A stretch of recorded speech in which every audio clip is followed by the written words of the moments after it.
Halo Tribuners, bersama saya Mas Kahauzan Novel, reporter Tribun Jateng. Saat ini saya sedang berada di Desa Karangrejo, Kecamatan Juwana, Kabupaten Pati. Tepatnya di Galeri Syams Handicraft, UMKM yang memproduksi produk kerajinan tangan, terutama tas anyaman dari bahan baku limbah plastik. UMKM ini didirikan oleh seorang pengusaha muda asli Kabupaten Pati, yaitu Syahrial Aman.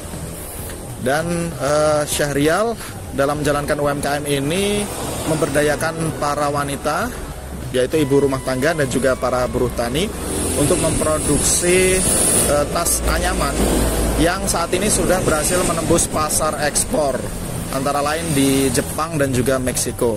Ya, sekarang kita akan mencoba melihat bagaimana proses pembuatan tas anyaman di Syams Handicraft, dan juga kita akan mendengar kisah inspiratif dari Syahrial Aman sebagai pengusaha yang mendirikan usaha Syams Handicraft ini. Mari kita ikuti kisahnya.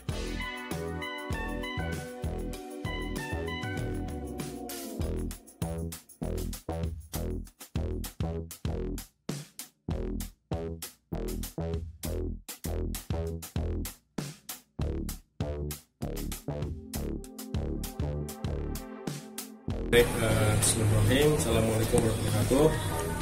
Perkenalkan, nama saya Syahrial Aman. Saya adalah CEO dan founder dari CV Syams Indonesia Handicraft.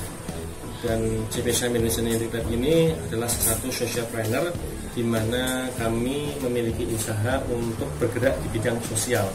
Sosialnya adalah pemberdayaan masyarakat. Dan kebetulan background kami ini adalah untuk produsen membuat kerajinan tangan. Salah satunya adalah membuat tas anyaman. Dan tas anyaman ini kita memproduksi dengan memberdayakan masyarakat di sekitar kami untuk kita kasih pelatihan, kemudian memanfaatkan waktu-waktu yang mereka luang, di mana mereka bisa di sawah ataupun mereka nganggur di rumah. Kita kasih pelatihan dan mereka akan produktif dengan adanya menganyam, sehingga produk yang mereka hasilkan itu yang kita jual ke berbagai customer, salah satunya baik dari lokal maupun internasional. Itu bahan bakunya limbah plastik, Mas? Betul, bahan baku kami dari limbah plastik tipe LLDPE. Kenapa memilih bahan baku itu, Mas? Mungkin ada tujuan pelestarian lingkungan? Betul, karena ini adalah recycle plastik, di mana sampah yang di sekitar kita ini bisa menjadikan sebuah value, di mana value ini akan menjadi sebuah produk yang mereka manfaatkan untuk customer-customer kami yang cantik, elegan, unik tentunya, dan kita bisa mengurangi sampah, di mana bisa melestarikan lingkungan kita.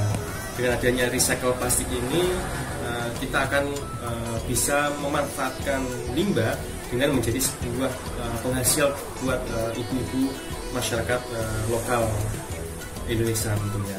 Proses pembuatan tas anyaman ini memang dibuat dengan tadi ya, pelatihan dulu ibu-ibunya, dikasih keterampilan menganyam. Setelah itu kita akan berikan bahan baku berupa tali yang dari plastik tadi LDPE. Mereka akan membuat tas anyaman berdasarkan dengan permintaan customer ataupun dengan desain kami, sehingga kami pun juga menganalisis desain ini adalah sesuai dengan market saat ini atau tidak, ataupun dengan orderan customer yang sudah ada. Dan sehingga mereka itu sudah membuat produknya, nanti kita akan posting di media sosial, di marketplace, kemudian di jaringan customer-customer kami, sehingga pun akan terjual dan masyarakat yang tim kami pun juga mendapatkan penghasilan. Kalau ini, Mas, kapasitas produksinya per bulan bisa buat berapa produk? Untuk per bulan kurang lebih sekitar 5.000 tas ya. Itu dipasarkan kemana aja? Untuk saat ini kami sudah berbagai negara, dan yang sudah MOU sampai sekarang pun kita dengan Jepang, customer Jepang, kemudian ada yang dari China, kemudian pernah kita mengirim ke Singapura, kemudian ke Meksiko, kemudian di Netherlands, kemudian di beberapa negara Asia ya, seperti di Brunei, kemudian Malaysia, dan beberapa negara yang mungkin agak jauh seperti di Rusia dan Amerika juga ada, Eropa pun juga ada. Ada di marketplace juga, Mas? Marketplace ada, kita di Shopee ada, namanya Syams Bag.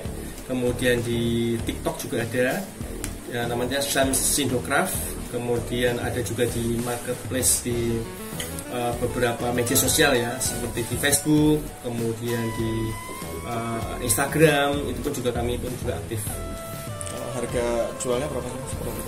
Untuk produk kami dari yang harga sekitar 15.000 yang kecil untuk anak-anak, untuk membuat dompet kecil, hingga beberapa ratus ya, paling 200, ada 100-an juga ada. Itu handbag maksudnya? Ya, handbag.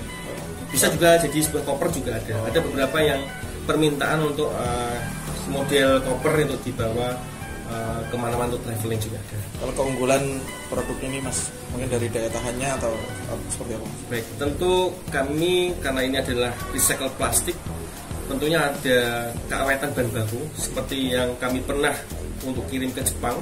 Ada beberapa produk kami sangat awet, sehingga ada beberapa yang organik. Yang saya misalkan ada produk tas yang dari organik malah pada jamuran, karena produk kami ini dari plastik sehingga awet, tidak ada masalah. Sehingga kami pun juga untuk mengirim ke beberapa negara pun sejauh ini tidak ada permasalahan di bahan baku, dan kami pun produknya awet sehingga bisa sampai bertahun-tahun ya, bisa sampai 5 tahun, 10 tahun bahkan ada.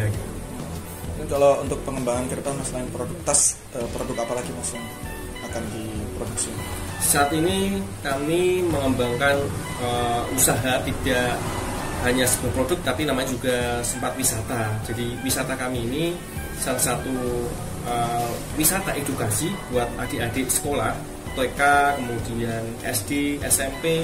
Mereka berkunjung ke tempat kami, kita pun akan memperkenalkan anyaman Indonesia, dan kemudian kita perkenalkan mengenai tipe-tipe produk tas yang kami hasilkan, dan tentunya juga berbagai negara yang sudah kita kirim untuk beberapa negara yang sudah kita kerjasamakan. Seperti apa sih tim-tim kami ini sebagai startup itu, ada yang tugas sebagai finance, sebagai dijelaskan job desk-nya, sehingga adik-adik itu punya bayangan, oh sebuah usaha bisnis itu ada job desk masing-masing yang untuk mensupport usaha kami ini bisa cepat maju dan berkembang. Ada yang kedua adalah ini kursi produk kami yang lagi saya pakai ini juga salah satu produk kami, nyaman juga, dan juga kombinasi dengan kayu, dan kita pun juga tim improvement untuk terbuat dari aluminium juga konstruksinya.